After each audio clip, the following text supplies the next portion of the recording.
Now, when you are done with your session, not saying done with the whole site as a whole, but just done working, this is what I want you to do. You should just close out the site like this, right? So close them out. Make sure you know you published and did all that. Close out the site. And then inside of this, the local thing, what I want you to do is click on Stop Site, right? Or you can hit Stop Site here. Wait for it to stop. And then what I would suggest doing is this. Just minimize the this. Don't close it out. Just minimize it. And then in like half an hour, maybe an hour or whatever, then you can close this, okay? Now, once it's stopped, in order to submit it, I'm going to need your site, okay? So there's a couple things you can do. Besides closing it out when you're done, the other thing I want you to do each time is this.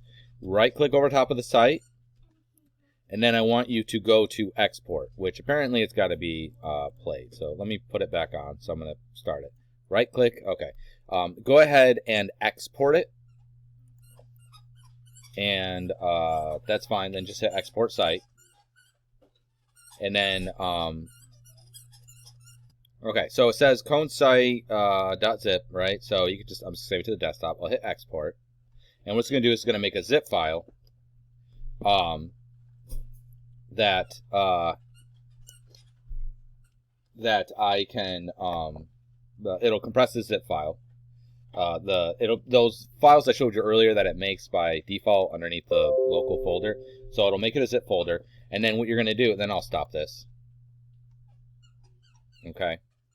And then once it's stopped, what you can do is, like I said, just leave it alone. I would just minimize it. Just leave it like that, okay? And then what you're going to do is you're going to take that zip folder that it created, and you're going to upload that to Blackboard. And then that way what I can do is actually import the site, okay? But hang on to the zip file too, because that way you'll have it in case you need it. But that's what I want you to do. Every time you're done, you're going to export it out. Just right-click, Export. And then you're going to stop it, and then just leave it like this for a while to make sure that it's stopped. And then you can open it back up. And then you can close it later. All right? That's basically it.